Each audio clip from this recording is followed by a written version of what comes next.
बाबावरती घातली होती. नवल आहे, भक्ती संप्रदायातलं नवल आहे. काय काय नवल आहे, 2-4 नवल पाहू आपण.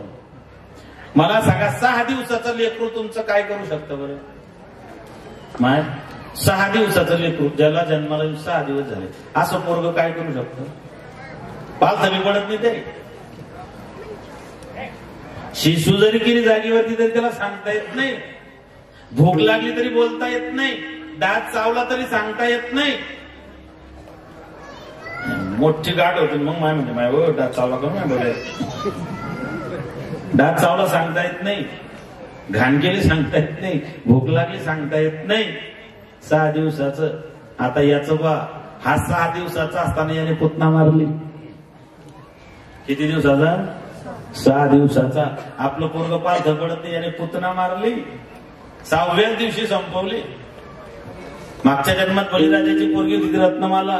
मागच्या जन्मात तिने पाहिलं होतं भगवान वामनाला 7 वर्षाच्या रूपामध्ये. त्याचं गोंडस रूप पाहिलं, भगवंताचं ते स्वरूप पाहिलं. आणि तिला वाटलं, बाई किती गोड लेकरू आहे, ज्या मायने याला दूध पाजलं असेल. काही लेकर असे पाहिले की असं वाटतं की असं पटकन उचलून घ्या. काही लेकर असे दिसले की असं पटकन वाटतं उचलून घ्या, पटकन पप्पी घ्या. काही लेकर पाहिले की कलर कोणता बी असो, फक्त गरीबाचं काय असेल, फाटके कपडे काय असेल, पण नीट नेटकं जर मायनं त्याची तयारी केली तर लेकरू कोणाचं असं कोणच दिसत. सगळ्यांचे लेकरू गोड दिसतात. माणसाचं लेकरू गोड दिसतं, गाईचं वासरू गोड दिसतं, बकरीचं पिलू गोड दिसतं, सशाचं हरणाचं, फक्त म्हशीचं येलगट चांगलं दिसत नाही.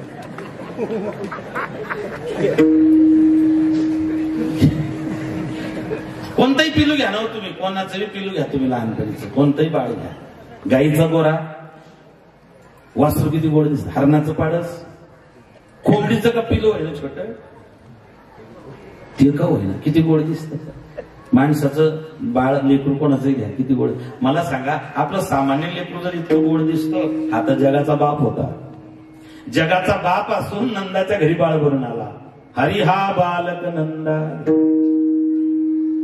देव बालक बनले, भक्त पालक झाले, हा बालक बनला. 6 दिवसाचा होता, म्हणजे अष्टमीला जन्म झाला आणि 14च्या दिवशी पुतना आली. पुतनानं सगळा श्रृंगार केला होता. पुतळे अडवरला, कमरेला कमर पडला, नाकात नथ घालवणी, सर्व थाट माट करुणी, नेसली ग नेसली ग चालू पैठण, नेसली ग चालू पैठण, नेसली ग चालू पैठण. सगळा श्रृंगार करून आली. नामा म्हणी आली नंदाच्या अंगणा, स्वरूप सुंदर देवांगण. स्वरूप सुंदर देवांगणा होती. अप्सरेसारखी, देवांगणेसारखी, आकाशातल्या अप्सरेसारखी वाटत होते.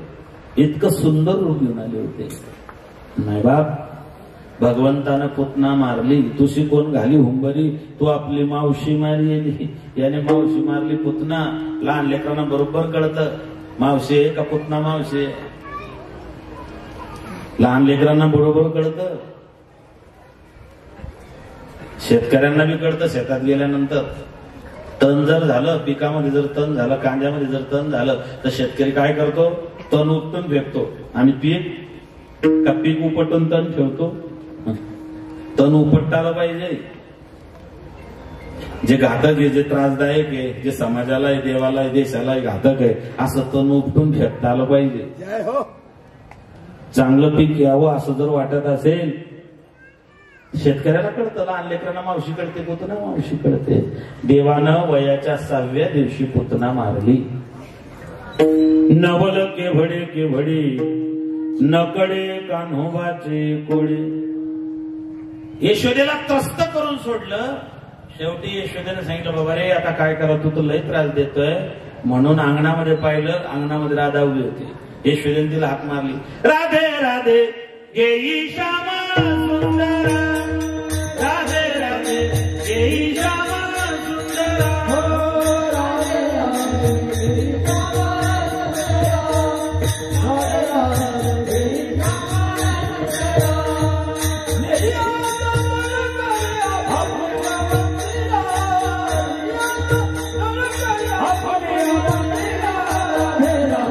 Hey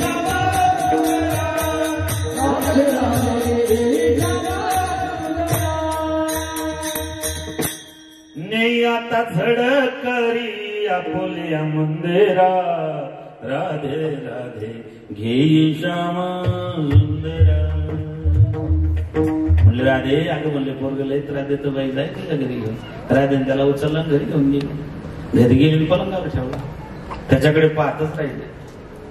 म्हणले कृष्णा किती गोड आहे रे, किती सुंदर, किती क्यूट आहे रे तू. पण लय लहान आहे म्हणे, जर मोठा असता तर लय बरं झालं असतं, तुझ्याशी काही गुज गोष्टी केल्या असतात. हा म्हणे मग मी मोठा हो का. ते म्हणजे तुला जमतं का. म्हणले मग मला मोठा व्हायचा मंत्र माहिती. म्हणले मग हो ना. आणि हा झाला ना मोठा. मोठा झाला. राधा त्याच्याशी गुज गोष्टी करते आणि तितक्यात तिचा नवरा बाहेर ना. त्याने दरवाजावर थाप मारली. राधा हिनं आवाज ऐकला बाणाला. म्हणजे कृष्णा माझा हा मागत आला. म्हणे मग म्हणे आता दाखला होईल. म्हणे दाखला व्हायचा म्हणतो माहिती. मला फक्त मोठा व्हायचा म्हणतो माहिती. ती म्हणे भाऊ तुला जर एवढ्या रूपात त्याने पाहिलं म्हणे आजच फार केली जाईल. तू दाखला तो म्हणे जमतच नाही. मी तुला आधी मी म्हटलं होतं का तुला मोठा भाऊ. तू मला आग्रह केला. तू मला सांगितलं मोठा भाऊ. मी झालो पण मला आता. ती म्हणले बाबा शेवटी तिच्या डोळ्यामध्ये अश्रूच्या धारा लागल्या. कृष्णा नको रे त्रास देऊ. लहान हो. तो म्हणला ठीक आहे रड नको.